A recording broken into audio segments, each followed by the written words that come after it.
Hey, welcome into the After Party, the weekly coaches show following Friday night tailgate party. We're going into week 4, and I'm bringing in Port Arthur's Brian Morgan. Thank you so much for joining us here today. Oh, good to be here. Yeah, so we're going obviously into week 4. We're still in non-district play. If you had to give your guys kind of a grading, like if we're a teacher, we're giving out assignments, if we're calling this the midterm or something, so to speak, what kind of grade would you give your guys?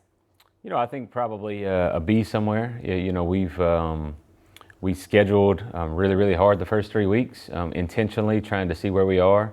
And so I think we've done some really good things. We played really hard, but we have a lot of things to get better at. Yeah. This past week, you know, you mentioned it, you scheduled a pretty tough non-district schedule, your first loss of the season to Fort Bend Hightower. Your guys really coming alive, it seemed, in the second half. What was kind of the conversation in the locker room to put you guys over the edge, to put you guys in that position?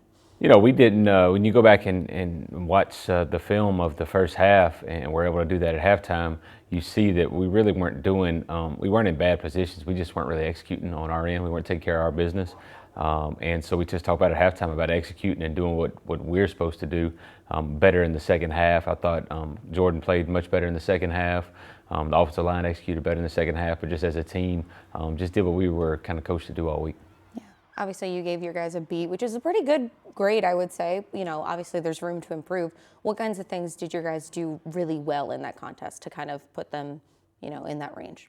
You know, I think they've been playing with great effort against really high-level competition. We've played in 3 one-score games, so you've had to play 4 quarters. Our conditioning off-season has shown it's been really good, and we had to play with a lot of grit last week because we were down at halftime and weren't playing very good. Down early in the first quarter and weren't playing very good. So the leadership amongst the guys that doesn't necessarily show up on the film, we're able to see in the locker room. Yeah, I was going to say you want to be challenged in non-district play. That's how, you know, teams get better. That's what puts you guys in the best position. Do you believe that your guys have been battle tested to have a chance to really make a run in district? Yeah, I think so. We've played against a bunch of really good players so far. It's tough every week when you turn on and you see 4- and 5-star kids that you're going against week in and week out. It really tests the kids playing for 4 quarters, playing 1-possession games. Really puts you in a good position that you feel comfortable when that comes along later in the season. You're gonna be ready for it. Yeah, obviously you have one more opponent to get through before we have the start of district play. And yes, these games of course matter, but we all know it's what happens during district that determines, you know, where you go in the playoffs and how far of a run you make there. You know, talk to me a little bit about just what kinds of things you're hoping to see this week from your guys. You know, I think polish up a little bit more. You know, we definitely got to get some guys healthy. It's been the first 3 games have really been physical football games. They've had to play a lot of snaps, and you haven't been able to really rest some proven guys. So hopefully we can take care of some guys, get some bodies back and fresh for the start of district play. We're not fortunate enough to get open week till last week of the season. So it's 10 games in a row, so we got to really take care of bodies starting this week. Was that intentional in your scheduling too? It was all by the draw. Our district drew it, and we just got the last week, so it is what it is. We got to deal with it. Okay then. And speaking of your district, you have Beaumont United and Westbrook joining your district thanks to UIL realignment. You know, and they've both been 6A teams in the past, so they've been able to take on, you know, bigger, tougher squads from bigger schools and stuff like that. Does that concern you at all this season?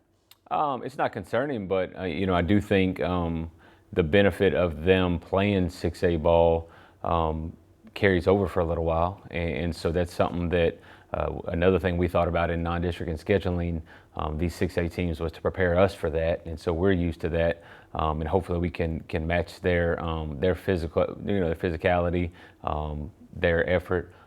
Start next week, getting here soon. I was going to say last season 4-2, I know, in district play. So you did have a chance, you know, in the playoffs. Just talk to me a little bit about, you know, the differences that you've seen from last season to now. You know, I think the last couple of years we played just a lot of young guys, and we're fortunate enough those guys have grown up, and so we played a bunch of them, the defensive guys, a bunch of them we played as sophomores 2 years ago, and a bunch of the offensive guys played as sophomores last year. So having all those guys back, there's really good continuity amongst the team, good leaders, and the kids really play hard. Well, best of luck to you coming up here this week in week 4. And of course, you guys all at home can catch all the action on Friday night tailgate party after the late night news at 10:35.